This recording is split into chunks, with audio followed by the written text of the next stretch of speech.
The chamber of the Galactic Council stretched wide enough to hold 10,000 beings. Ambassador Marcus Chen stood at the speaking platform, his hands gripping the metal railing. Around him, representatives from 850 different species watched from their floating seats. Some had tentacles, some had wings, some were clouds of gas inside protective suits. But all of them were looking at Chen with the same expression, boredom mixed with contempt. Chen took a deep breath. He had practiced this speech for 3 weeks. He had rewritten it 17 times. Every word mattered because if the council rejected his plea, everything would change. Honored members of the Galactic Council, Chen began, his voice amplified across the massive chamber. I stand before you today with an urgent request. The Zoltharian Empire has attacked 4 colony worlds in the past 2 months. 30,000 human civilians are dead. 200,000 aliens from other species have also perished. We ask the Council to authorize full military deployment of Earth's defensive forces. A rippling sound moved through the chamber. It was laughter. Thousands of aliens were laughing at him. Praetor Velcane, the Council's current leader, rose from his seat. The tall, blue-skinned Arconian looked down at Chen with 4 golden eyes. His expression showed amusement. Ambassador Chen, humanity has been part of our community for 150 years. In that time, you have contributed little to our collective defense. Your species maintains exactly 200 peacekeeping vessels. The Zoltharian Empire commands over 50,000 warships. What exactly do you believe your full military deployment would accomplish? Chen felt his jaw tighten. Praetor, with respect, those 200 ships are not our full military capacity. They are merely what you can afford, Velcane interrupted. We understand, Ambassador. Humanity is a young species. You lack the industrial base, the technology, and frankly, the experience for serious military operations. This is not an insult. It is simply reality. More laughter echoed through the chamber. Chen saw the Zoltharian representative, a massive reptilian called Warlord Kresh, grinning with rows of sharp teeth. The Zoltharians had spent decades testing the galaxy's borders. They attacked weak species, absorbed their worlds, and grew stronger. The Council always responded with sanctions and sternly worded demands. Nothing more, Praetor, Chen said, his voice harder now. You misunderstand. We are not asking for permission because we lack capability. We are asking because we want to follow proper protocols. Earth has maintained strict limitations on our military presence in galactic space. These limitations were self-imposed. We can remove them, but we wanted Council approval first. A small, furry delegate from the Pelthian system chittered into her translator. Self-imposed limitations. How quaint. The humans think they are being polite by pretending to be strong. More laughter. Chen felt heat rising in his chest. He looked back at the observation booth where Admiral Sarah Kovac sat. She was a tall woman with iron-gray hair and eyes that had seen too much combat. Even from this distance, Chen could see her shaking her head slowly. She had warned him this would happen. Chen turned back to the Council. I need you to understand something. 150 years ago, when we made first contact with the Vrixian exploration fleet, there was an incident. Our forces accidentally revealed certain capabilities that frightened your predecessors. To ease tensions and facilitate peaceful integration, Earth's Parliament voted to implement what we call the soft contact protocols. Yes, Velcane said dismissively. We have all read the historical records. Your primitive weapons startled some explorers who were not expecting hostility. You have since learned to behave in a civilized manner. We are pleased with your progress. Chen's hands gripped the railing so hard his knuckles turned white. That is not what happened. The Vrixian fleet encountered a single human patrol ship near Mars. When they attempted to scan our homeworld without permission, the patrol ship disabled 17 of their vessels in under 2 minutes. Not destroyed, disabled. We went out of our way to ensure no casualties, but your predecessors saw those 17 ships floating dead in space and they were terrified. The laughter stopped. Velcane's eyes narrowed. The records state that primitive human weapons damaged outdated exploration vessels. Nothing more. The records were edited, Chen said quietly, by mutual agreement. Your predecessors did not want the other species to panic. We did not want to be feared. So we agreed to limit our presence. We agreed to show only the gentlest face of humanity. We built exactly 200 peacekeeping ships using technology 50 years behind our actual capabilities. We stationed them in obvious locations. We made sure everyone knew about them, and we kept the rest hidden. The chamber was silent now. 850 species stared at the human ambassador. For 150 years, Chen continued, Earth has honored this agreement. We have shown you only what we thought you could handle. We have been patient. We have been peaceful. But the Zoltharians are killing our people. They are killing your people. And you refuse to act. Warlord Kresh stood up, his massive frame dominating his section of the chamber. The human squeaks like a frightened rodent. My fleets have nothing to fear from your toy ships. Chen turned to face the Zoltharian. I am not asking you to fear us, Warlord. I am begging you to let us handle this quietly. If you continue your attacks, if the Council continues to do nothing, Earth will be forced to revoke the soft contact protocols. And once we do that, we cannot go back. Threats, Velkane said coldly, from a species that contributes almost nothing to galactic defense. This Council has heard enough. Please, Chen said, and he hated how desperate his voice sounded. You do not understand what you are asking for. Humanity spent 10,000 years fighting ourselves. We had wars that killed hundreds of millions. We built weapons that could crack planets. We created machines that hunted and killed with no mercy. We learned, through blood and fire and nightmare, exactly what we are capable of. And we chose to put those things away. We chose peace. We chose restraint. But if you force our hand, enough! Velkane's voice boomed through the chamber. This Council does not respond to fear-mongering. The Zoltharian situation will be resolved through proper diplomatic channels. Humanity's peacekeeping forces are sufficient for their current role. Your request for expanded military deployment is denied. Chen stood frozen at the platform. He had failed. He had known he would probably fail, but some part of him had hoped. Some foolish part of him had believed the Council might listen. However, Velkane continued, in light of recent losses, this Council extends its sympathies to the human victims and their families. We also remind all member species that attacks on civilian populations violate Council law. Warlord Kresh, your empire is officially censured for these actions. Kresh laughed. It was a deep rumbling sound that echoed through the chamber. Censured. I am terrified. The Council session ended. Delegates began floating toward the exits, already chattering about other business. To them, this had been a minor distraction. Chen remained at the platform watching them leave. Admiral Kovac appeared beside him. She had descended from the observation booth. You tried, she said softly. I failed, Chen replied. You gave them a chance. That is more than they deserved. Kovac looked at the departing delegates with cold eyes. How long before the next attack? Intelligence says the Zoltharians are mobilizing a major fleet near the Kepler colonies. They have 60,000 civilians, mostly human farmers and their families. Maybe 3 days before the attack comes. Kovac nodded slowly. Then we have 3 days to get Parliament's authorization. They will vote to revoke the protocols, Chen said. It was not a question. Yes, they will vote today. The motion has already been prepared. After what happened at New Sarajevo, after watching those 30,000 people die while the Council did nothing, Parliament is finished with restraint. Chen felt suddenly tired. He was 63 years old. He had spent 40 years in diplomatic service. He had believed in the Galactic Council. He had believed in peaceful coexistence. But looking around this chamber, seeing the empty seats where delegates had sat laughing at Earth's pain, he felt something break inside him. How many ships do we actually have? He asked. Kovac smiled, but there was no humor in it. 50,000 combat vessels. Another 30,000 support craft. 20 million soldiers in active service, 400 million reserves, weapons platforms scattered across 600 systems, and enough firepower to sterilize every Zoltharian world in under a week. Chen closed his eyes. They have no idea, do they? None. They think we are weak because we choose to appear weak. They think peacekeepers are all we have because peacekeepers are all we have shown them. Kovac paused. We should have told them the truth from the beginning. Would they have believed us? Would they have let us join their community if they knew what we really are? Probably not. But at least we would not have to feel guilty about what comes next. 3 days later, the Zoltharian fleet entered the Kepler system. Warlord Kresh commanded the attack personally. He brought 300 warships, more than enough to overwhelm the 2 aging peacekeeping vessels stationed there. But when his fleet arrived, they found themselves facing something else entirely. The UNSC Retribution hung in orbit above Kepler Prime. It was massive, nearly 3 kilometers long. Every surface bristled with weapons.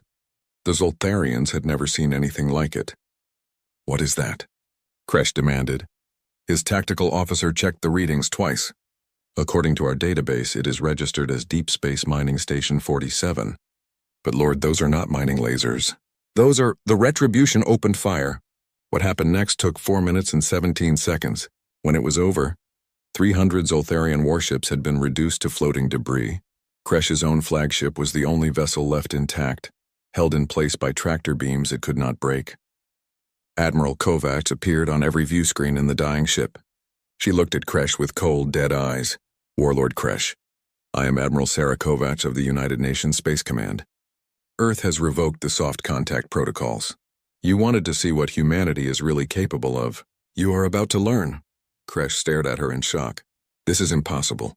You had only 200 ships. You are weak. You are..." "We were holding back," Kovacs said simply. "You would not listen when we warned you. Ambassador Chen begged the Council to let us resolve this quietly. You laughed at him. You laughed at us. So now you get to see what happens when humanity stops being polite." She cut the transmission. Kresh's flagship was released and allowed to limp away. Kovacs wanted survivors. She wanted them to tell the story.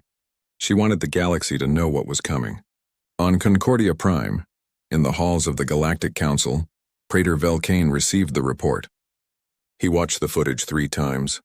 He saw 300 warships destroyed in less than 5 minutes.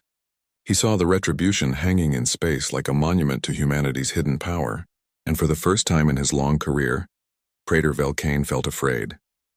The emergency session of Earth's Parliament took place in Geneva, inside a building that had stood for 300 years. 2,000 representatives sat in curved rows, each one representing a region of Earth or one of the colony worlds. The chamber was silent as Prime Minister Elena Rostova stood at the podium.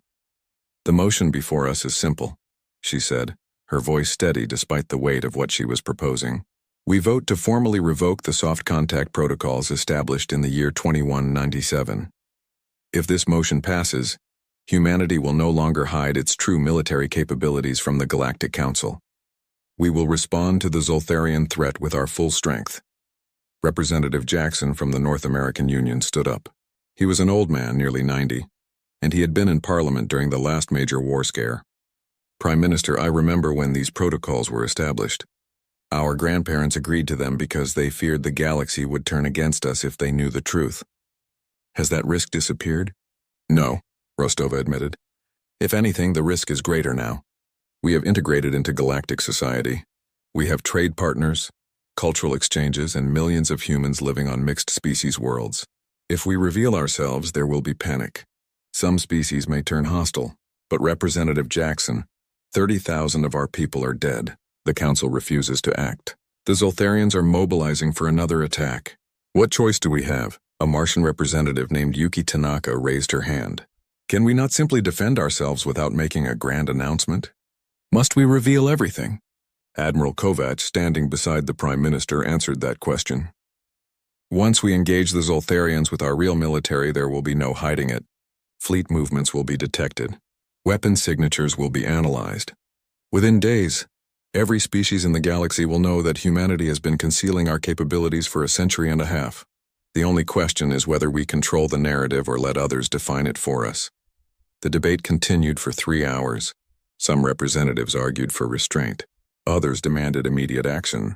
A few suggested a middle path, revealing some capabilities while keeping others hidden. But everyone knew the truth. Once the door opened, it could not be closed again. Finally, the vote was called. The chamber fell silent as each representative registered their decision.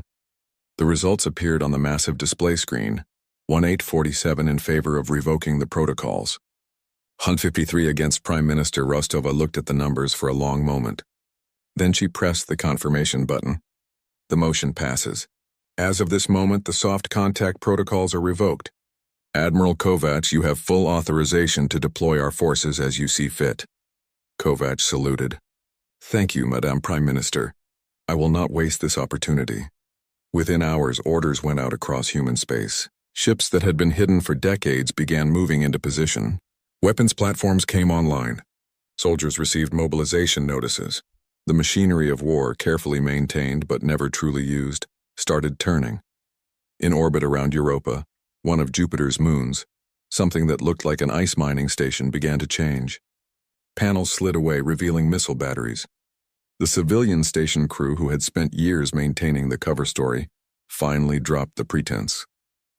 They were naval officers, and this was the UNSC Vengeance, a heavy cruiser designed to look like industrial infrastructure. Similar transformations happened across 600 star systems. Mining stations became warships. Merchant vessels revealed hidden weapons. Scientific research stations turned out to be forward military bases. The galaxy was about to learn that humanity had hidden an entire military force in plain sight. On Earth, in a secure bunker beneath the Pacific Ocean, a room full of military planners worked around the clock. Colonel James Morrison stared at the holographic display showing Zoltharian territory. 47 military installations, 8 major shipyards, a dozen fortress worlds, all of it mapped down to the last detail by human intelligence assets the Zoltharians never suspected existed. "Can we really hit all of them simultaneously?" asked Major Chen Liu, the colonel's second in command. "We have the assets," Morrison replied. "The question is whether we should. A simultaneous strike across 47 systems would require revealing almost our entire force structure. There would be no more secrets left to keep. Admiral Kovacs wants them to know. She wants the Zoltharians and everyone else to understand what happens when you push humanity too far." Morrison nodded slowly. "Then we give them a demonstration they will never forget. Begin Operation Reckoning. Coordinate with Fleet Command. Every strike group launches in 72 hours. The news of what happened at Kepler had already spread across the galaxy. Survivors from Crusade's fleet told stories that sounded impossible. A single human ship destroying 300 warships in minutes. Weapons that fired faster than tracking systems could follow. Shields that absorbed firepower that should have vaporized any vessel. In the Galactic Council, an emergency session convened. Velcane stood before the assembled delegates, and for once he did not look confident. "We have received confirmation from multiple sources. The vessel that destroyed the Zoltharian fleet was registered in our database as a civilian mining station. This suggests that humanity has been deliberately misrepresenting their capabilities." The Pelthian delegate, who had laughed at Ambassador Chen just days before, spoke in a quiet voice. "How many other mining stations might actually be warships?" "We do not know," Velcane admitted. "We are reviewing all registered human assets, but the data is extensive. Humanity has thousands of stations, outposts, and vessels scattered across council space." Warlord Kresh stood up, his body language aggressive despite the defeat his forces had suffered. "This is an outrage. The humans have violated council law by concealing military assets. They must be censured. Their vessels must be impounded until a full investigation." "Sit down, Warlord," Velcane said coldly. "Your empire just attempted genocide against a council member species. You lost 300 ships in the process. I suggest you focus on your own problems." Kresh sat, but his eyes burned with rage. The council debated for hours, but no consensus emerged. Some species wanted to punish humanity for the deception. Others argued that humans had technically violated no laws, since they had never lied about their capabilities, simply failed to volunteer information. A few representatives quietly suggested that perhaps the Zoltharians had gotten what they deserved. Ambassador Chen sat in his quarters, watching the council feed on his personal screen. He had submitted his resignation that morning. After 40 years of service, he was done. He had tried to do things the right way, the diplomatic way, and it had failed. A message came through on his secure line. It was Admiral Kovacs. "Ambassador, I wanted you to know before the public announcement. Operation Reckoning begins in 60 hours. We are going to hit every major Zoltharian military installation simultaneously. It will be the largest human military operation in history." Chen felt his stomach tighten. "How many ships are you deploying?" 30,000 combat vessels. Another 15,000 in support roles. We are also activating certain weapon systems that have been in storage since the soft contact protocols began." "What kind of weapon systems?" Kovacs hesitated. "The kind we swore we would never use again.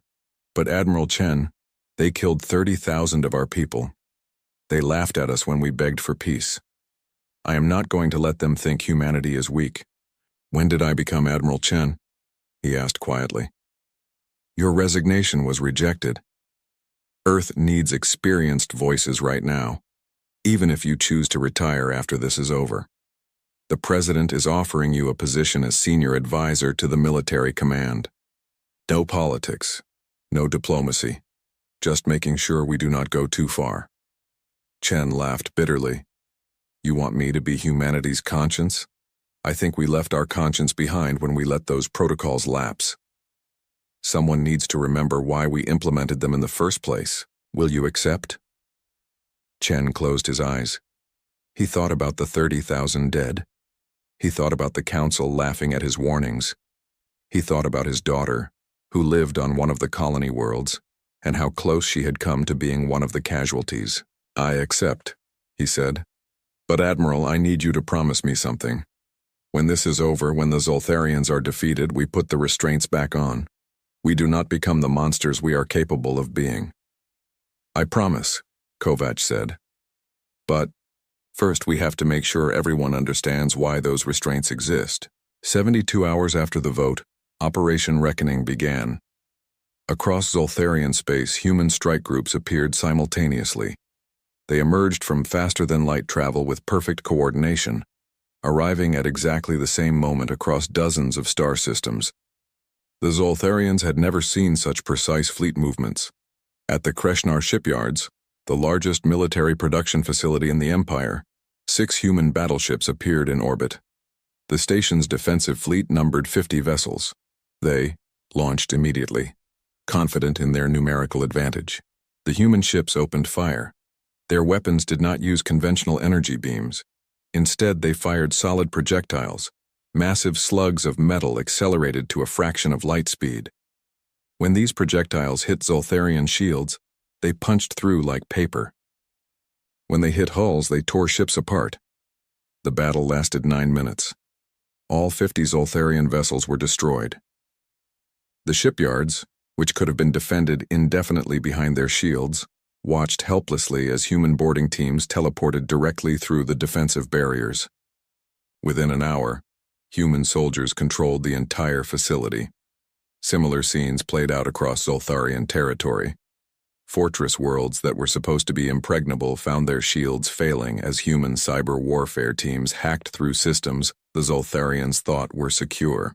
Military bases were bombarded from orbit by weapons that struck like the hammer of an angry god.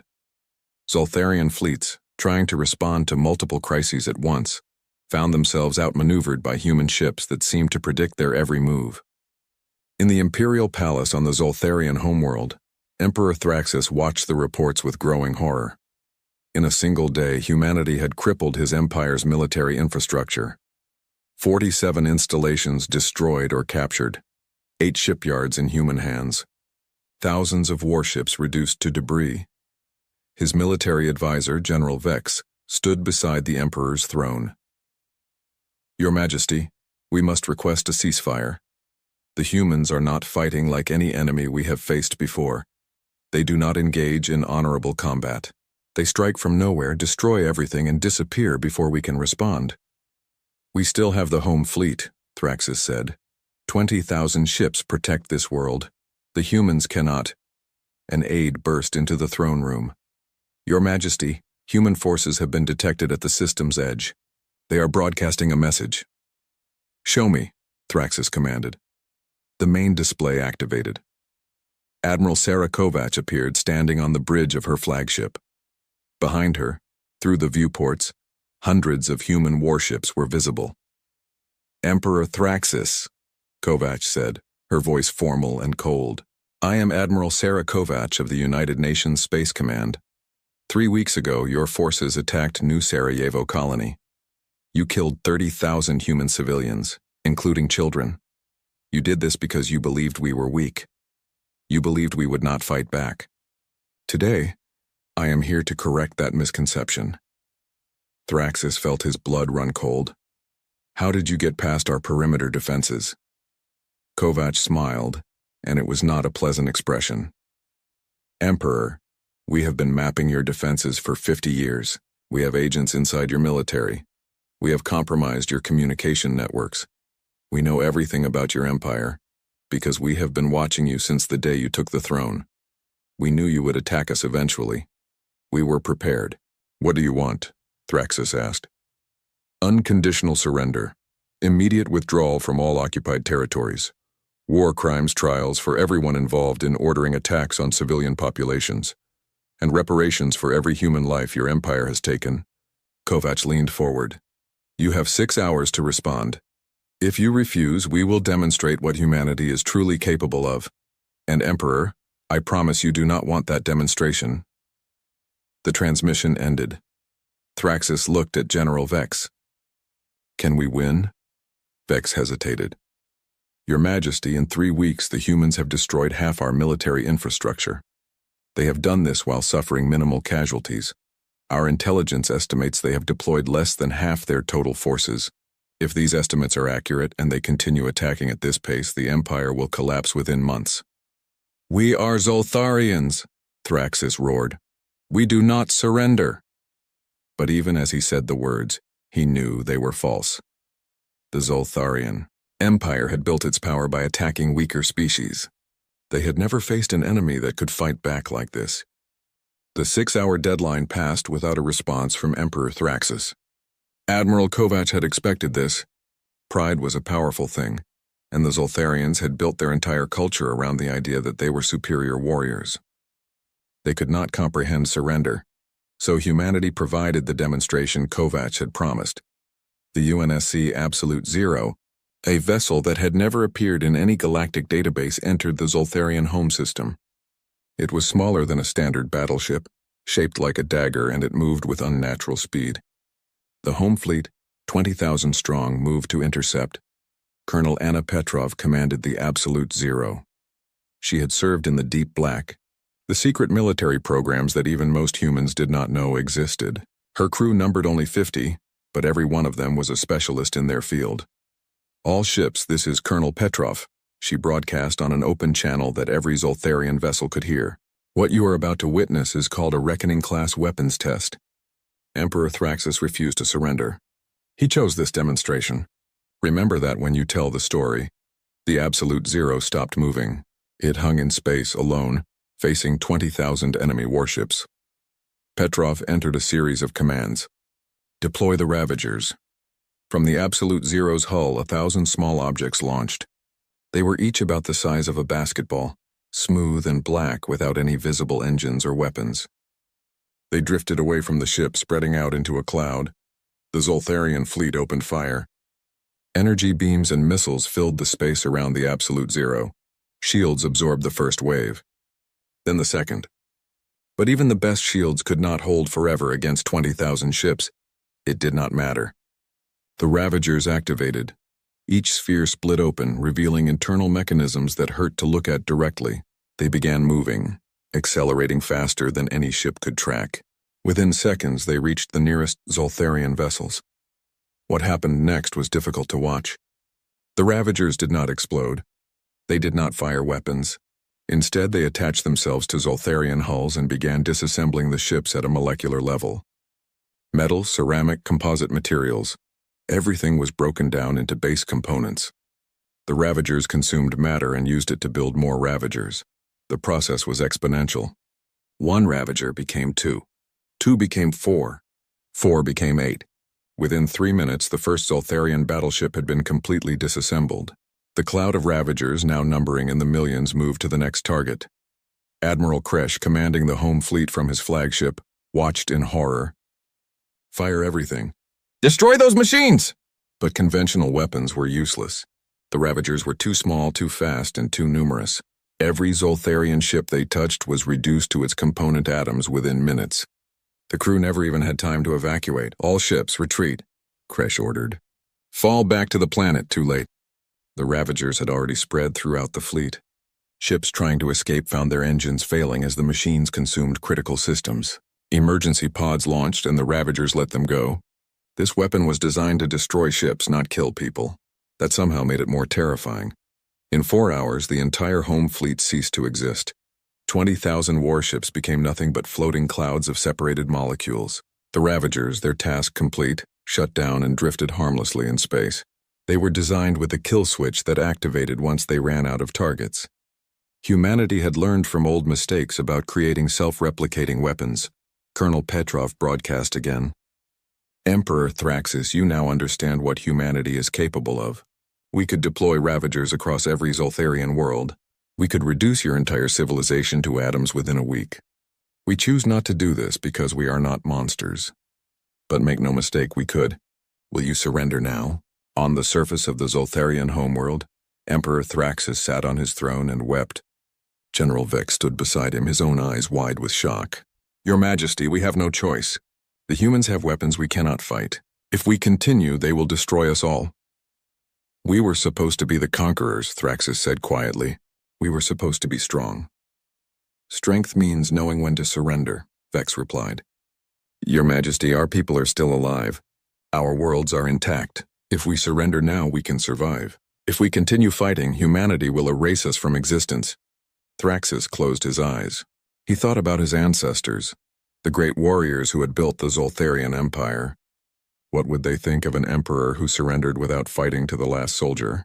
But then he thought about his children, his grandchildren, the billions of Zoltharians who were going about their lives unaware that their emperor's pride might doom them all.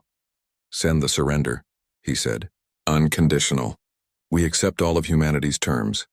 The news of Zoltharian surrender spread across the galaxy within hours. Species that had watched the conflict from a safe distance suddenly realized the implications. Humanity had defeated one of the galaxy's major military powers in less than a month. And they had done it while holding back weapons like the Ravagers until the very end.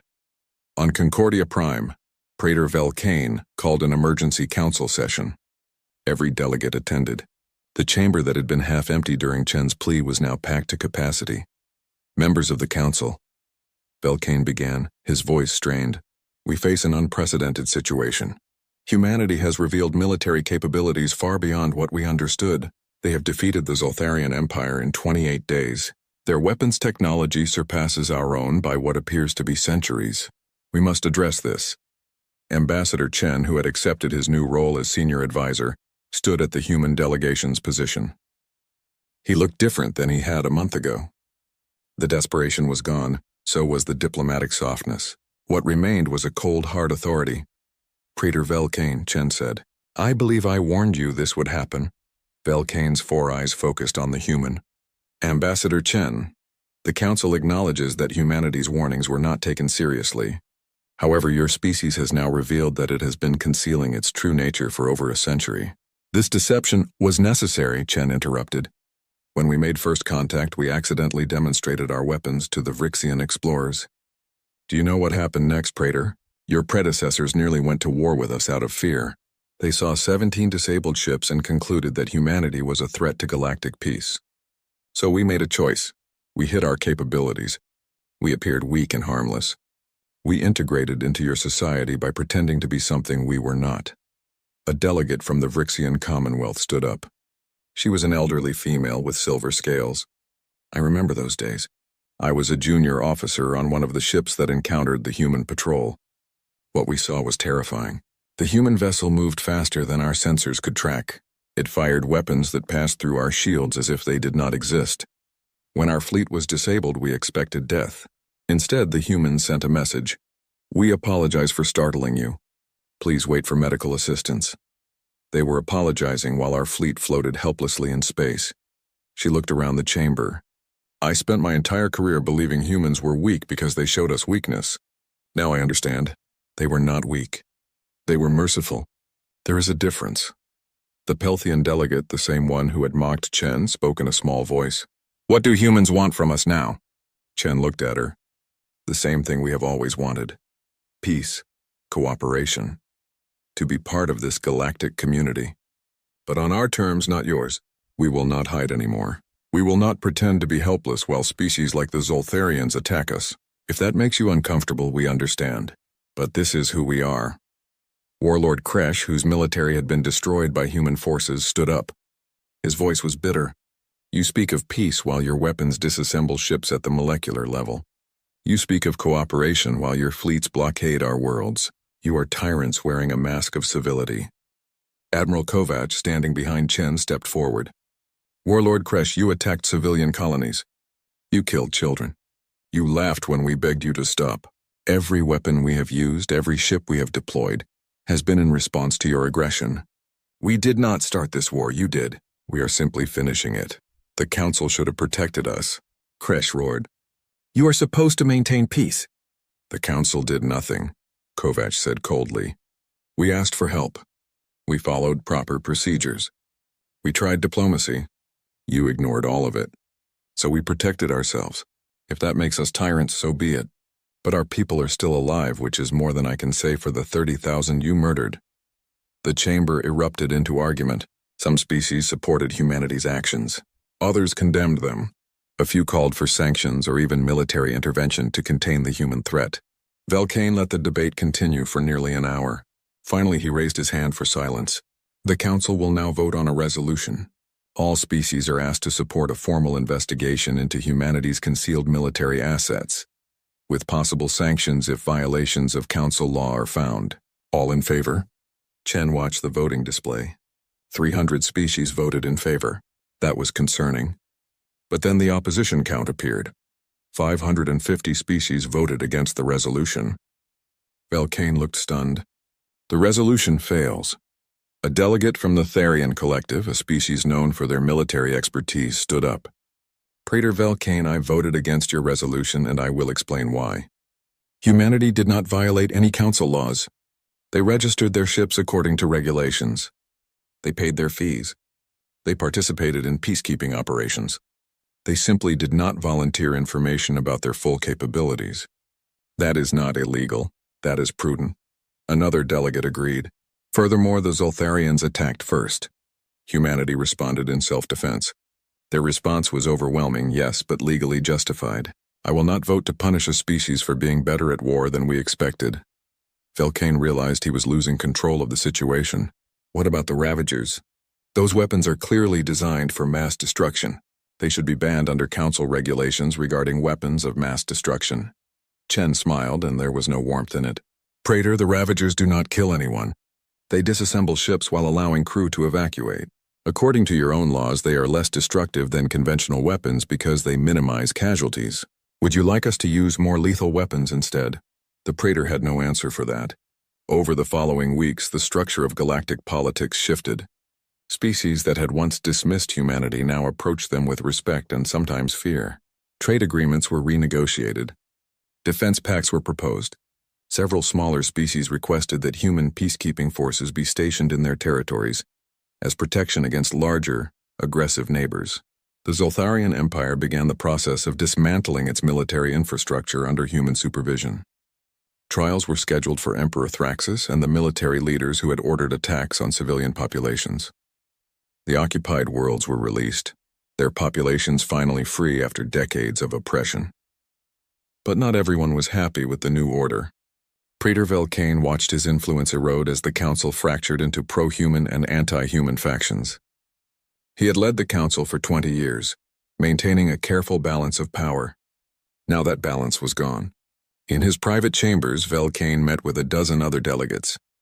They represented some of the most powerful species in the galaxy: the Arconian, the Helix Collective, the Vormian Star Empire, and others. Humanity has upset the natural order, Velcane said. They are too powerful, too dangerous. If we allow this to continue, they will dominate the entire galaxy within a generation. The Vormian ambassador, a crystalline being who communicated through light pulses, flashed a response. What do you propose? Military action would be suicidal. Economic sanctions would fail because half the Council now trades with humans. What option remains?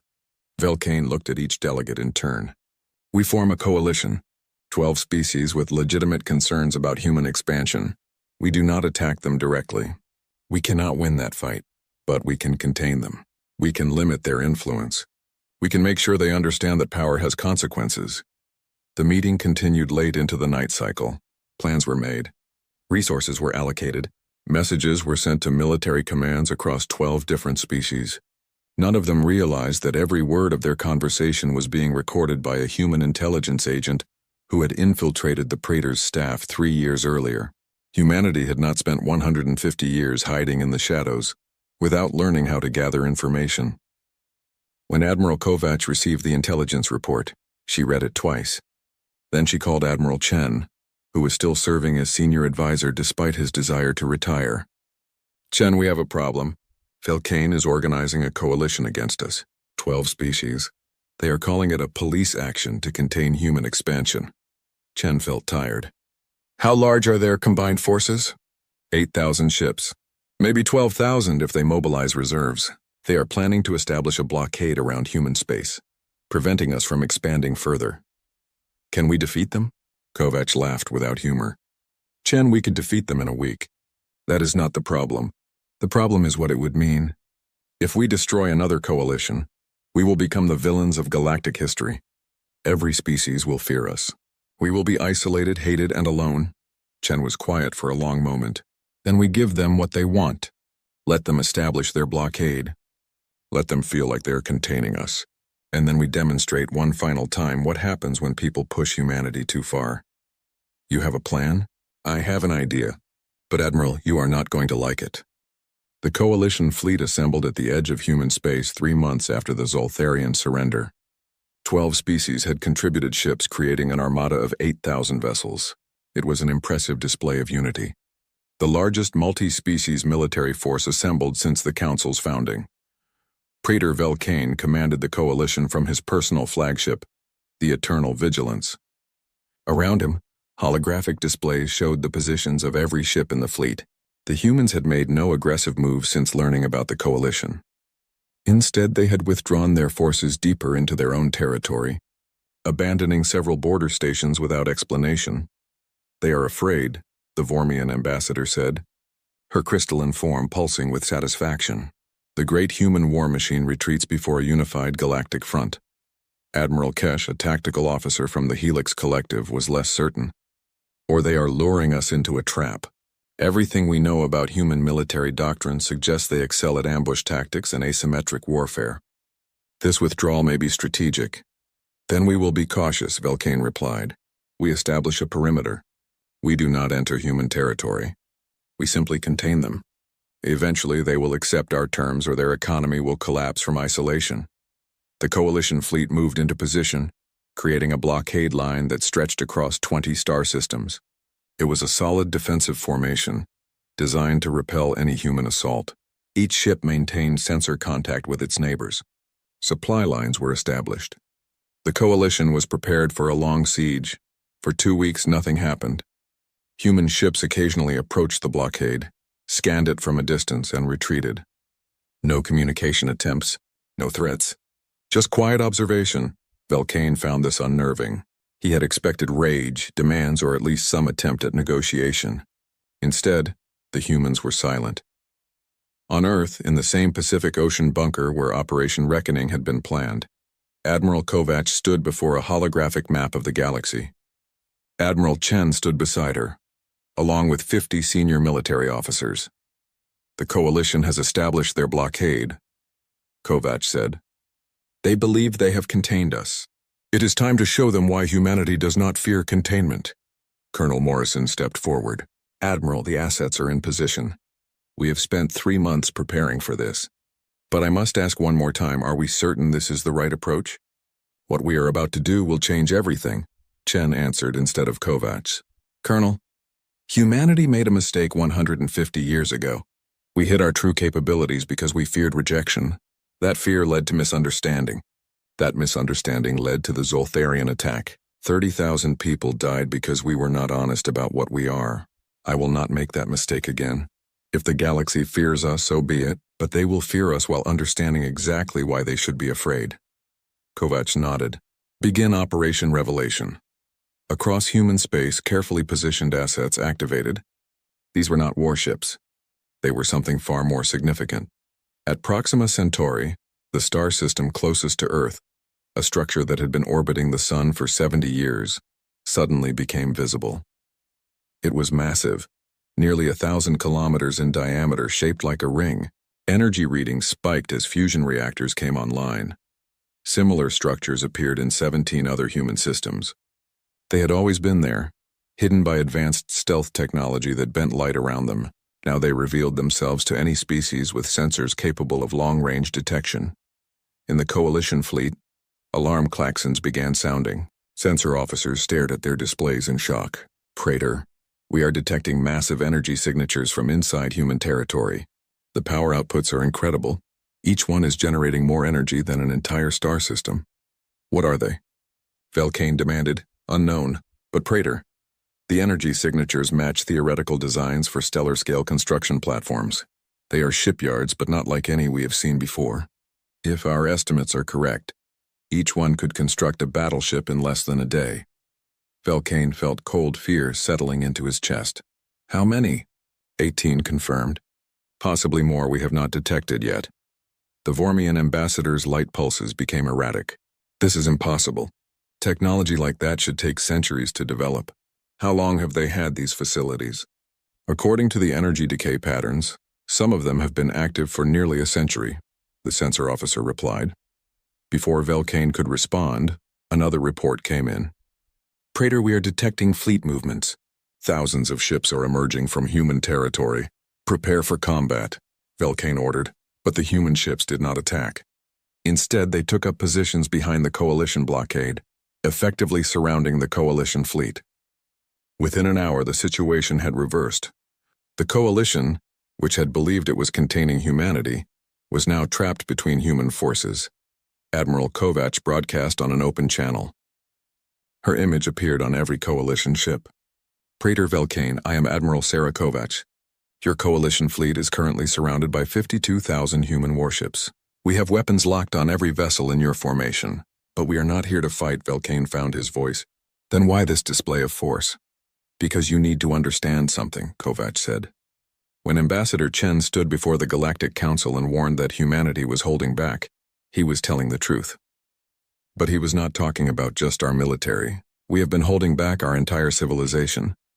On Coalition screens, data began appearing, files that human intelligence had compiled over decades, detailed information about human capabilities that had never been shared with the galactic community. Population statistics, Kovac continued. The Council believes Earth has 12 billion humans. The actual number is 43 billion. We have another 97 billion spread across 600 colony worlds. Most of these colonies do not appear in galactic databases because we never registered them. We did not lie about them. We simply did not volunteer the information. Industrial capacity. You believe humanity has limited manufacturing ability. In truth, those 18 stellar shipyards you just detected can construct 24,000 warships per year. We have been running them at minimal capacity for 7 decades because we had no need for more ships. If we went to full production, we could build 300,000 vessels annually. Military strength. You are currently facing 52,000 warships. We have another 180,000 in reserve. We have 4 million soldiers in active service. We have 600 million in reserve forces that can be mobilized within a month. Every human colony world is fortified to withstand planetary invasion. Every civilian habitat has enough weapons to arm its entire population. Velcane stared at the data, feeling his worldview collapse. Why would you hide all of this? Because we were trying to fit into your society, Kovac said, and for the first time her voice carried emotion. We wanted to be part of the galactic community. We wanted friends, allies, and peaceful coexistence. But we learned, through brutal experience, that the galaxy only respects strength. So we hid our strength and pretended to be weak. We thought that would make us acceptable. Chen appeared beside Kovac on the broadcast. Praetor, I am going to tell you a story. 10,000 years ago, humanity lived on one planet. We fought amongst ourselves constantly. Wars killed millions. Weapons became more destructive with each generation. Eventually, we developed devices that could destroy entire cities in seconds. We called them nuclear weapons. We used them. Twice. In a war between 2 human nations. 2 cities were obliterated. Hundreds of thousands died. And when we saw what we had done, we were horrified. We realized we had created weapons that could end our entire species. So we established rules. Laws of war. Agreements that banned certain weapons. Cultural changes that made warfare less acceptable. It took us thousands of years, but we learned restraint. We learned that having power does not mean using it. We learned that the strongest warrior is not the one who kills the most, but the one who knows when not to kill. That is why we hid our capabilities from you. Not because we were weak, but because we were trying to be better than our history. The Coalition fleet sat in stunned silence. Finally, Admiral Kesh from the Helix Collective spoke. Admiral Chen, if humanity is so powerful, why did you allow the Zoltharians to attack you? Why did you wait for Council approval before responding? Because we hoped the Council would act, Chen said quietly. We hoped that our fellow galactic citizens would stand with us against aggression. We hoped that showing restraint would be seen as a virtue, not a weakness. We were wrong. The Council did nothing. You laughed at our warnings. And 30,000 humans died because we trusted a system that failed us. Kovacs took over again. Praetor Velcane, your coalition fleet is not here because you fear human expansion. You are here because you fear human power. You saw what we did to the Zoltharians, and you realized that we could do the same to you. So you gathered your allies and tried to contain the threat. I understand that instinct, but you made the same mistake the Zoltharians made. You assumed we wanted to conquer you. We do not want your territory. We do not want to rule over other species. We do not want an empire. We simply want to be left alone to live our lives in peace. But if you force us to fight, we will win. Every single time. Velcane looked at the tactical displays surrounding his command throne. The numbers were clear. Even if every coalition ship fought to destruction, they would be overwhelmed by sheer numerical superiority. And that was assuming the humans did not deploy weapons like the Ravagers. What are your terms? He asked quietly. Dissolve the coalition, Kovacs said. Return your fleets to your home territories, and most importantly, leave humanity alone. We will maintain our borders. We will honor our trade agreements. We will participate in council activities, but we will not tolerate any more attempts to contain, control, or threaten us. And if we refuse? Kovacs smiled, and it was the saddest expression Velcane had ever seen. Then we will demonstrate what the Ravagers were designed to replace. Praetor, humanity has weapons that make molecular disassembly look merciful. We have devices that can ignite atmospheres. We have viruses that target specific genetic markers. We have kinetic weapons that can crack planets like eggs. We have quantum bombs that can collapse space-time itself.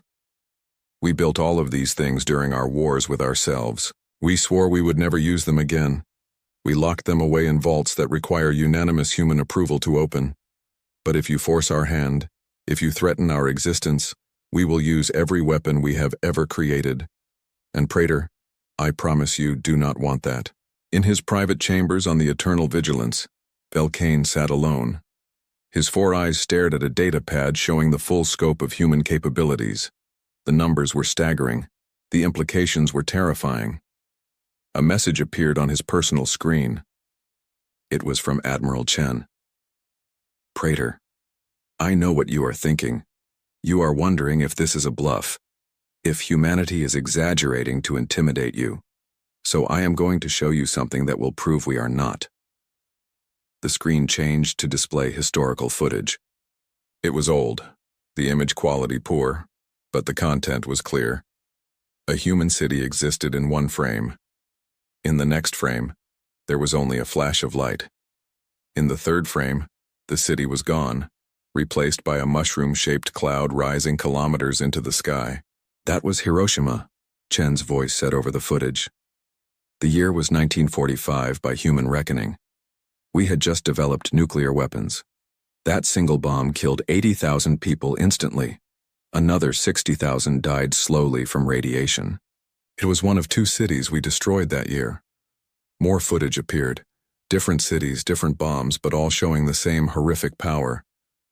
These are our early nuclear weapons, primitive by current standards. The devices we have now are thousands of times more powerful. We could sterilize every Zoltharian world with weapons we developed 900 years ago. Everything we have shown you, the Ravagers, the stellar shipyards, the fleet numbers, that is not our most dangerous capability. Our most dangerous capability is our willingness to use ultimate force if pushed too far. The footage changed again. This time it showed human soldiers liberating prisoners from camps, medical teams treating plague victims, engineers rebuilding destroyed cities. But we are also capable of this. Mercy, compassion, rebuilding. We contain both extremes, Praetor. We can be your greatest nightmare or your most loyal ally. The choice has always been yours. Chen's face reappeared on screen. I am sending you this privately because I think you deserve the truth. You were trying to protect your people. I understand that. But you cannot protect them from us through force. You can only protect them by accepting us as equals. Dissolve the coalition. Go home.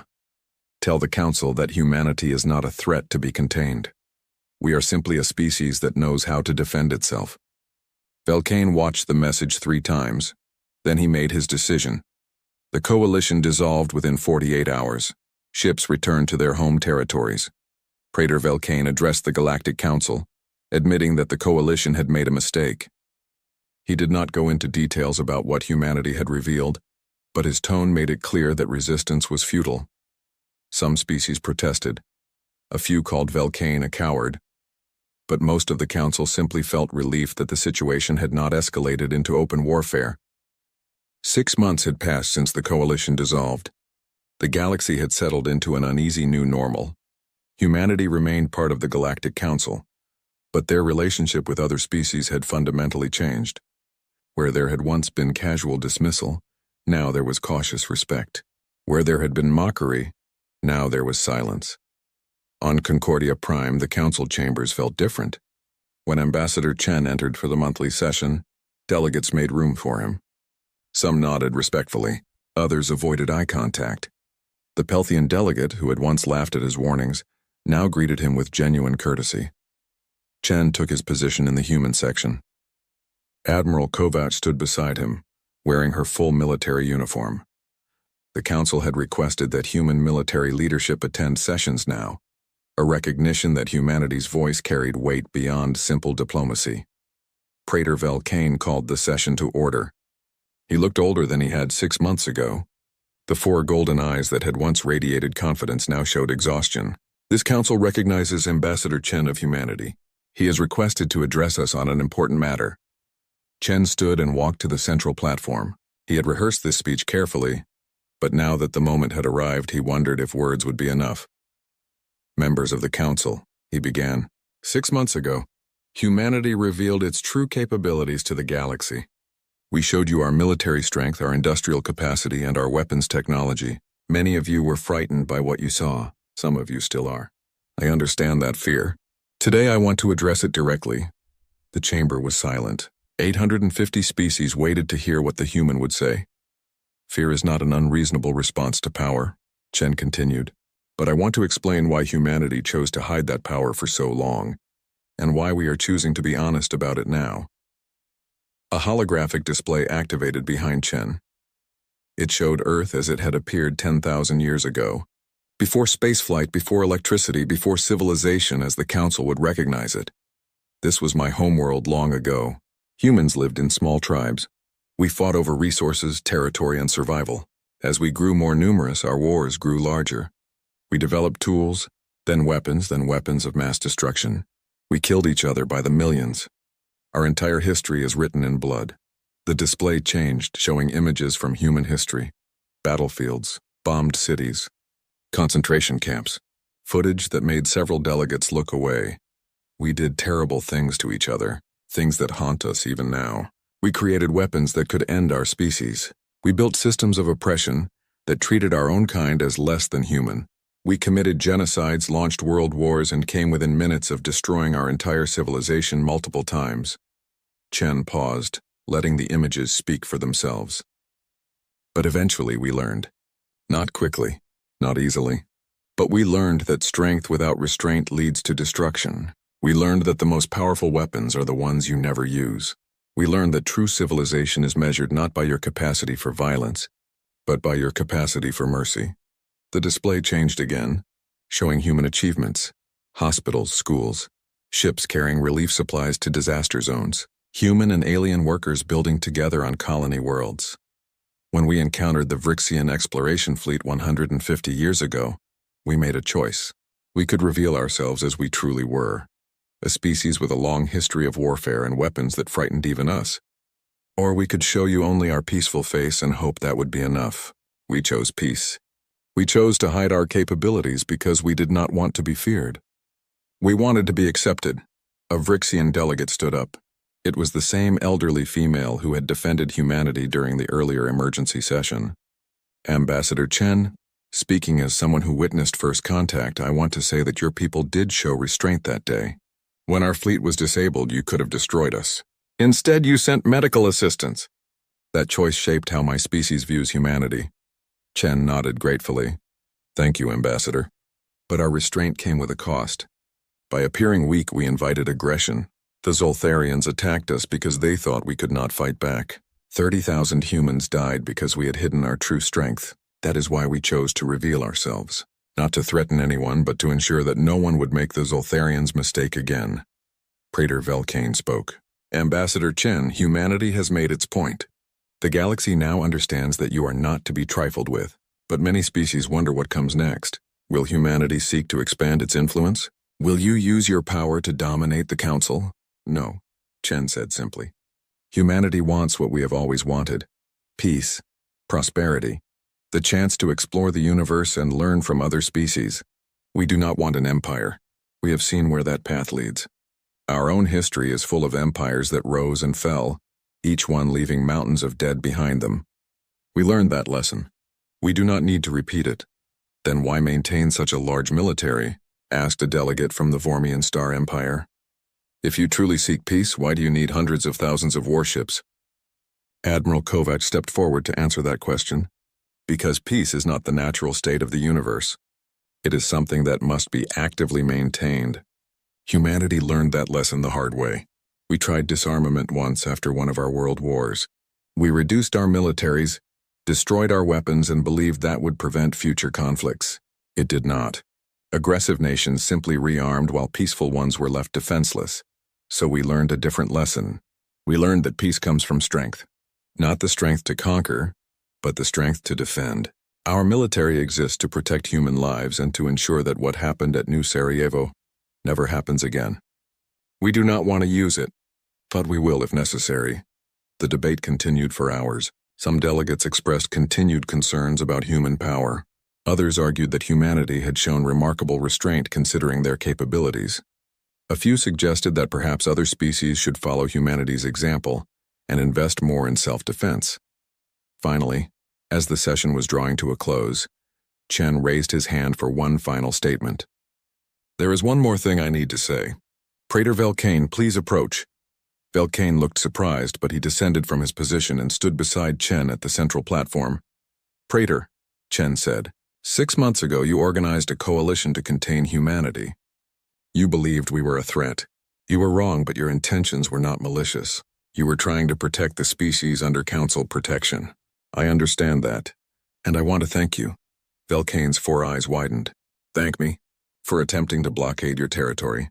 Yes, because your actions forced humanity to be honest.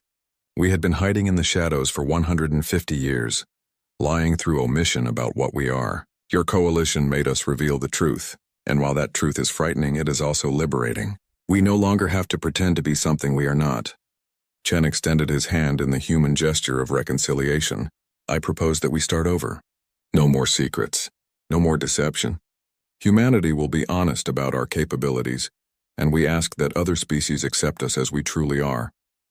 Not as the weak newcomers we pretended to be, but as a species with both the capacity for war and the wisdom to choose peace. Velcane looked at the extended hand. In human culture, this gesture signified trust and mutual respect. Slowly, he reached out and grasped Chen's hand in his own 4-fingered grip. I accept your proposal, Ambassador, and I apologize for doubting your intentions. The council chamber erupted in a mixture of applause and agitated discussion. The Pelthian delegate was openly weeping. The Therian military representative stood and saluted. Even the Zoltharian observer, a minor functionary who had replaced Warlord Kresh, looked impressed, but not everyone was pleased.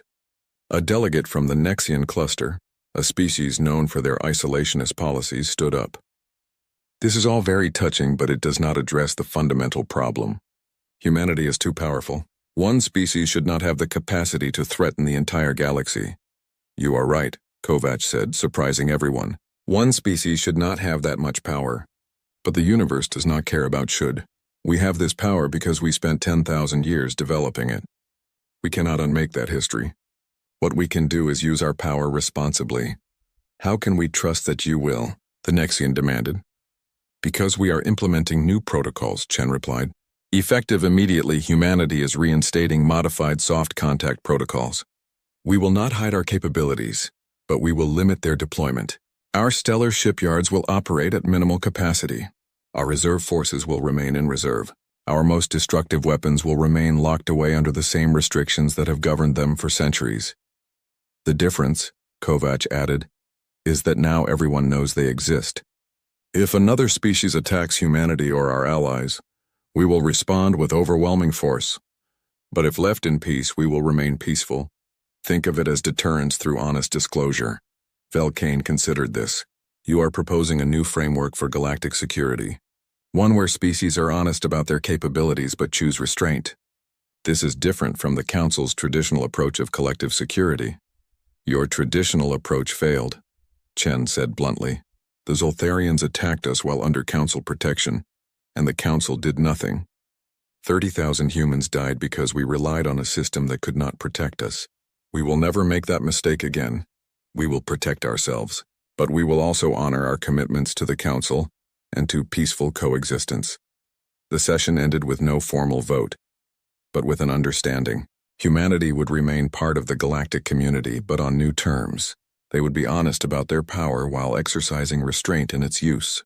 The other species would accept humanity's military superiority, while trusting that it would not be abused.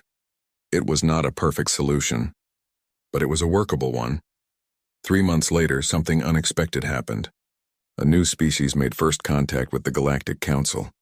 They were called the Kryn, a militant race from the Galactic East. They arrived in Council space with 200 warships and demands for territory. The Council was paralyzed with fear. The Kryn seemed powerful, aggressive, and unwilling to negotiate. Several species began preparing evacuation plans for their border worlds. Humanity sent a diplomatic team, led by Ambassador Chen. He requested a private meeting with the Kryn High Commander, a massive warrior named Thorax who stood 3 meters tall and possessed 6 arms, each one ending in claws. The meeting took place on a neutral station. Thorax sat across from Chen, looking at the small human with contempt. You are the species everyone fears? You look weak, fragile. I expected more. Chen smiled politely. High Commander, let me tell you a story. Several months ago, another species thought the same thing. They were called the Zoltharians. They had 50,000 warships and believed themselves to be the strongest military power in the galaxy. They attacked human colonies because they thought we were weak. What happened to them? Thorax asked. We destroyed their entire fleet in 4 weeks. Their empire collapsed. Their emperor was tried for war crimes. Their military infrastructure was dismantled. Today, Zoltharian space is under human protection, and their people are slowly rebuilding under our supervision. Thorax laughed, a deep rumbling sound. You expect me to believe that this tiny species defeated an empire of 50,000 ships? Chen activated a holographic display. It showed footage from the Battle of Kepler, the Retribution destroying 300 Zoltharian vessels in 4 minutes, the Ravagers disassembling the home fleet, the simultaneous strikes across 47 star systems. Thorax stopped laughing. He watched the footage in silence. When it ended, he looked at Chen with new understanding. You let us come here with our warships. You let us make demands. You let us threaten the Council. Why? Because we wanted you to understand something, Chen said quietly. Power is not about how many ships you have or how strong your weapons are. Real power is having the ability to destroy your enemies and choosing not to.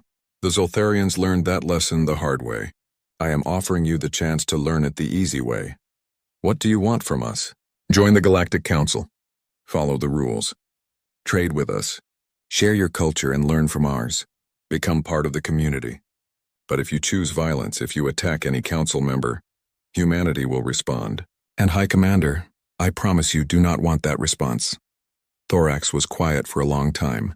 Finally, he spoke. My species has conquered 15 worlds through force. We believed that military might was the measure of all things. But you are telling me there is another way. Yes, it is called civilization. It is harder than conquest. It requires patience, diplomacy, and sometimes compromise. But it is worth it. Humanity spent 10,000 years learning that lesson. We are offering to teach it to you now, so you do not have to learn it through blood and fire as we did. 2 weeks later, the Kryn applied for council membership. They withdrew their territorial demands and began negotiating trade agreements. Thorax himself became a strong advocate for peaceful expansion rather than military conquest. The galaxy took notice. Species that had considered humanity a threat began to see them as a stabilizing force. The Galactic Council, which had been fracturing, began to cohere around new principles of honest disclosure and responsible power. On Earth, in a small apartment in Geneva, Admiral Chen finally retired. He was 70 years old, tired and ready to rest. He had spent 45 years in service to humanity, first as a diplomat and later as a military advisor. He had seen war and peace, death and reconciliation. Admiral Kovac visited him on his last day of service. "You could stay," she said. "We still need your counsel." "You have enough advisors now," Chen replied. "And I have given enough. Let someone younger take over." "What will you do?" "I have a granddaughter on Mars. She is 7 years old and has never met me. I think I would like to spend time with her. Teach her about Earth, tell her stories. Be a grandfather instead of a diplomat." Kovac smiled. "You earned that. But Chen, before you go, I need to know. Do you think we did the right thing? Revealing ourselves, fighting the Zoltharians, forcing the galaxy to accept us as we are?" Chen looked out the window at the Geneva skyline. Lights were coming on as evening fell. Somewhere in the city, people were going about their lives unaware of how close they had come to galactic war. "I think we did what we had to do," he said finally. "We tried peace. We tried restraint. We tried fitting into their system. It failed. So we showed them what happens when you push humanity too far. Was it right? I do not know. But it was necessary. And maybe, just maybe, it will prevent future wars rather than cause them. And if it does not, if some species still decides to test us, then we remind them of the lesson we taught the Zoltharians. We are not the monsters of their nightmares, but we can be if we must. That choice has always been ours. And that is what makes us human." Kovac left him alone after that. Chen sat in his apartment as darkness fell over Geneva, thinking about everything that had happened. 30,000 dead, billions of Zoltharians displaced, an entire galactic order reshaped. All because humanity had finally stopped hiding and shown the universe what they truly were. In the end, the most dangerous thing about humanity was not their weapons or their numbers. It was their choice. The choice to be merciful when they could be ruthless. The choice to build when they could destroy. The choice to teach when they could conquer. That choice, Chen believed, was what would ultimately define humanity's place in the galaxy. 10 years passed. The Galactic Council had transformed into something new. It was no longer the fractured, ineffective body that had failed to protect its members. Under a new charter, species were encouraged to maintain their own defenses while cooperating on mutual threats. Humanity provided military training to dozens of species who had previously relied entirely on Council protection. The Zoltharian territories had been reorganized. Emperor Thraxus had died in prison, some said from shame. His successor, a younger Zoltharian named Vex who had once served as a general, focused on rebuilding his people's culture without the militarism that had defined them for centuries. Human advisors helped establish democratic institutions. Former conquered worlds were given independence or chose to remain in a new, voluntary confederation. Trade flourished. Human technology, no longer hidden, revolutionized dozens of industries. In exchange, humanity gained access to alien knowledge in fields like biology, quantum mechanics, and dimensional physics. Cultural exchanges brought human art, music, and literature to alien worlds, while humans learned from civilizations that had existed for millions of years. But not everything was peaceful. In the Outer Rim, a species called the Devourers emerged from dark space. They were different from anything the galaxy had encountered before. They did not negotiate. They did not communicate. They simply consumed. Entire worlds were stripped of all biological matter within days of their arrival. The Council issued a desperate plea for help. Humanity responded. Admiral Kovac, now in her 80s but still sharp as ever, took command of a joint defense fleet. 50,000 human warships joined with 30,000 vessels from allied species. It was the largest military force ever assembled in galactic history. The Battle of the Outer Rim lasted 3 months. The Devourers were unlike any enemy humanity had faced. They adapted to weapons, evolved defenses, and showed no fear of death. But they had never encountered an enemy quite like humanity either. The humans used tactics from their ancient wars. They studied the enemy, learned their patterns, and exploited their weaknesses. When conventional weapons failed, humanity deployed biological agents specifically designed to target devourer physiology. When the devourers adapted to those, humanity used quantum weapons that destabilized their molecular structure. The devourers were pushed back, system by system, until finally they retreated into dark space and did not return. The galaxy had survived, but only because humanity had been willing to use every weapon in their arsenal. In the aftermath, something remarkable happened. Praetor Velcane, who had remained in his position despite the coalition disaster, called for a new vote. He proposed that humanity be given a permanent seat on the Council Security Committee, with authority to coordinate galactic defense operations. The vote was not unanimous. Some species still feared human power, but the majority recognized that humanity had saved them from extinction.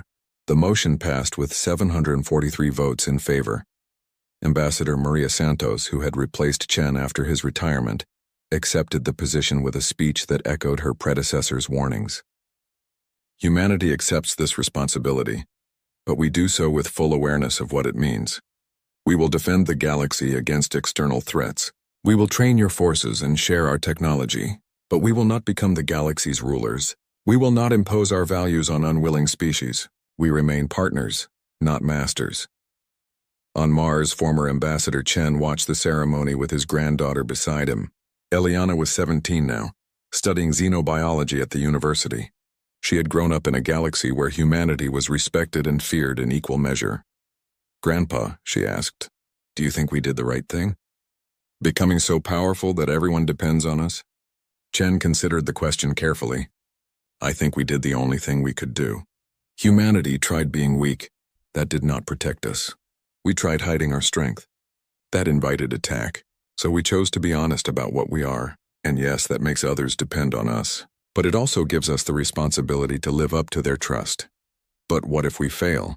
What if humanity becomes what everyone feared we would become? Then future generations will have to make better choices than we did. That is the burden of power, Eliana. It is not just having it. It is choosing every day not to abuse it. That choice never gets easier and it never ends. But it is what separates civilization from tyranny." Eliana thought about that for a while. Then she smiled. "You know, my professor says that humans are the most interesting species he has ever studied. Not because we are the strongest, but because we are the most contradictory. We are capable of terrible violence and incredible compassion. We can destroy worlds or save them, and we choose both depending on the circumstances." Chen laughed. "Your professor is wise. That contradiction is what makes us human. We contain multitudes, as one of our poets once said. We are both the monsters in the dark and the light that drives them away.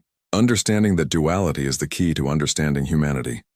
Far away on Concordia Prime, in a secure chamber beneath the council headquarters, something was being built.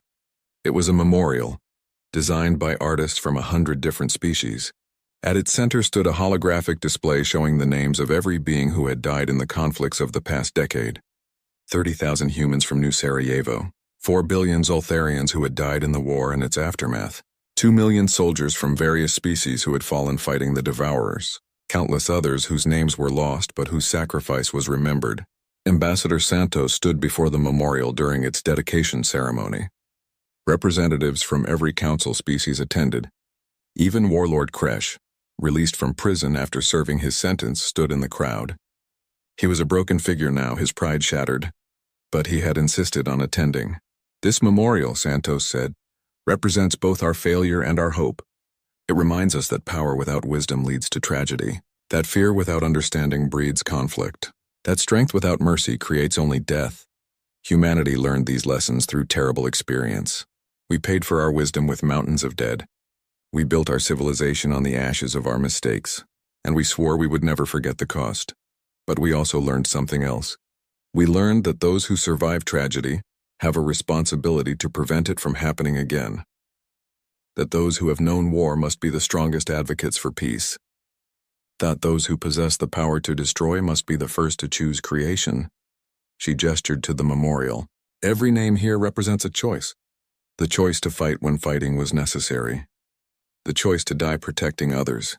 the choice to sacrifice for something greater than ourselves. We honor them not by seeking revenge but by building a galaxy where such sacrifices are no longer needed. Humanity will defend this galaxy. We will stand against threats both external and internal. We will use our power to protect the weak and restrain the strong, but we will never forget that we are not conquerors. We are guardians. And the moment we forget that difference is the moment we become the monsters we once feared. The ceremony ended in silence. No applause. No celebration. Just quiet reflection on what had been lost and what had been gained. That night, Praetor Velcane requested a private meeting with Ambassador Santos. They met in the same room where Chen had once pleaded for council intervention, the room where humanity's warnings had been dismissed. "Ambassador," Velcane said quietly, "I owe your species an apology. When Chen stood here and warned us, I did not listen. I thought humanity was weak. I thought your pleas were the whimpering of frightened children. I was wrong, and my arrogance cost millions of lives." Santos regarded him steadily. "You were not alone in that mistake, Praetor. The entire council dismissed us, but you were the one who had the courage to change. You dissolved the coalition. You supported humanity's inclusion in galactic leadership. You have spent 10 years working to repair the damage. That counts for something. Does it? Tell me, Ambassador, do you think the galaxy is better now than it was before? Or have we simply traded one form of threat for another?" Santos considered the question. "The galaxy is not better or worse, Praetor. It is simply more honest. We no longer pretend that peace comes without strength, or that civilization exists without the capacity for violence. We acknowledge what we are, all of us, and we try to be better than our capabilities would suggest." "That is a heavy burden for one species to carry." "Yes, but someone had to carry it. The Zoltharians proved that leaving galactic security to the Council alone was insufficient. The Devourers proved that external threats are real and terrifying. Humanity has the capability to address these challenges, so we do. Not because we want to, but because we must." Velcane stood and walked to the window overlooking Concordia Prime. The station glittered with lights from 1,000 different species going about their lives. "I am old, Ambassador. I will retire soon. Younger leaders will take my place. What message should I leave for them about humanity?" "Tell them the truth," Santos said. "Tell them that humanity is dangerous. Tell them we have weapons that could end civilizations. Tell them we have the capacity for both creation and destruction. But also tell them that we choose every day to be more than our weapons. We choose cooperation over conquest. We choose mercy over massacre. We choose the hard path of civilization over the easy path of domination. And if future generations of humans do not make those choices," Santos smiled sadly, "then it will be up to species like yours to remind us why those choices matter. That is the true purpose of the Council, Praetor, not to control power, but to ensure that those with power remember why restraint is valuable. We all keep each other honest. We all hold each other accountable. That is what civilization means." Velcane turned from the window. For the first time in years, his 4 golden eyes showed something other than weariness. They showed hope. "Perhaps you are right, Ambassador. Perhaps this new galaxy, born from conflict and fear, will become something better than what came before." "Perhaps," Santos agreed, "but only if we work for it. Every day, every choice, every moment when we decide to build rather than destroy. That is the price of civilization. That is the burden we all share." They stood together in silence, watching the lights of Concordia Prime, thinking about the future that humanity and the galaxy would build together. And somewhere, on a small blue world called Earth, children played in parks, unaware of the sacrifices that had been made for their safety. They laughed and ran and dreamed of stars as human children had done for thousands of years. The difference was that now when they looked up at those stars, they saw not an empty universe but a community. A community that had learned, through blood and fear and hard-won wisdom, that the greatest strength was not the power to destroy, but the wisdom to choose peace.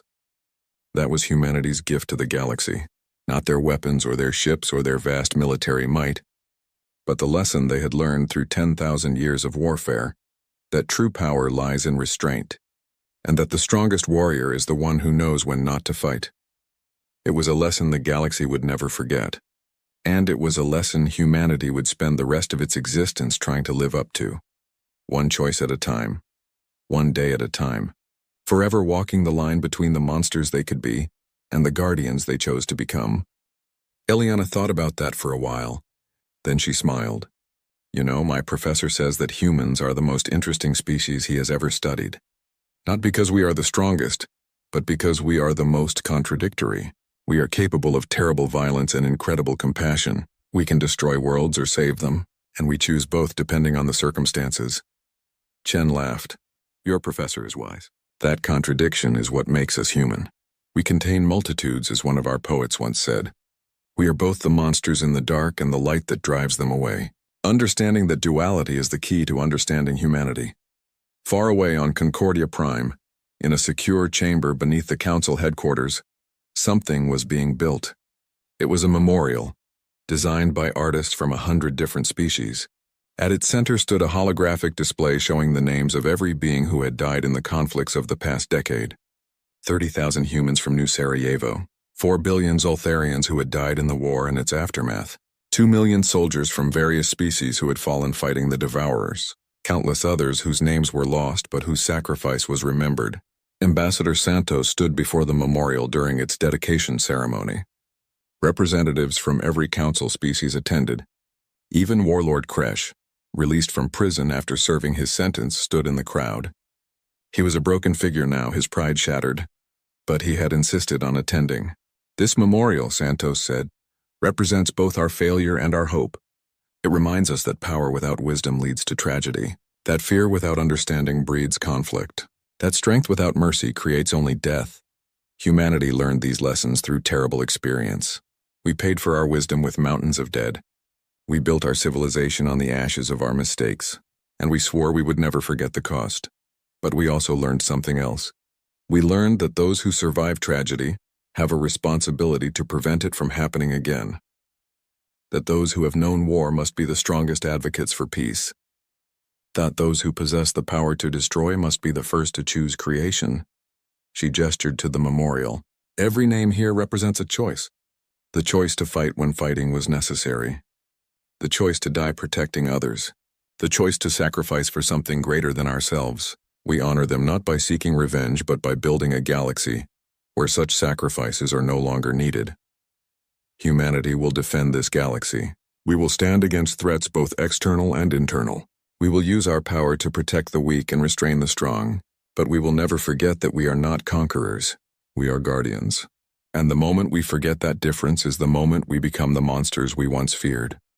The ceremony ended in silence. No applause. No celebration. Just quiet reflection on what had been lost and what had been gained. That night, Praetor Velkane requested a private meeting with Ambassador Santos. They met in the same room where Chen had once pleaded for council intervention, the room where humanity's warnings had been dismissed. Ambassador, Velkane said quietly, I owe your species an apology. When Chen stood here and warned us, I did not listen. I thought humanity was weak. I thought your pleas were the whimpering of frightened children. I was wrong, and my arrogance cost millions of lives. Santos regarded him steadily. You were not alone in that mistake, Praetor. The entire council dismissed us, but you were the one who had the courage to change. You dissolved the coalition. You supported humanity's inclusion in galactic leadership. You have spent 10 years working to repair the damage. That counts for something. Does it? Tell me, Ambassador, do you think the galaxy is better now than it was before? Or have we simply traded one form of threat for another? Santos considered the question. The galaxy is not better or worse, Praetor. It is simply more honest. We no longer pretend that peace comes without strength, or that civilization exists without the capacity for violence. We acknowledge what we are, all of us, and we try to be better than our capabilities would suggest. That is a heavy burden for one species to carry. Yes, but someone had to carry it.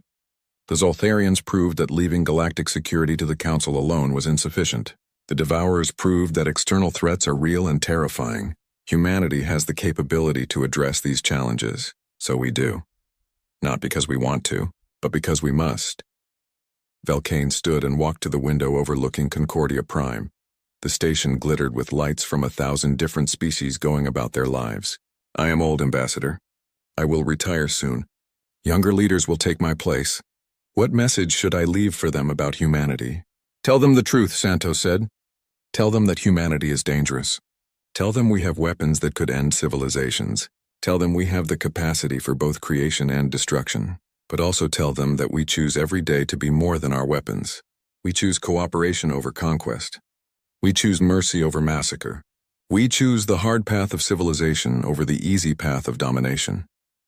And if future generations of humans do not make those choices, Santos smiled sadly, then it will be up to species like yours to remind us why those choices matter.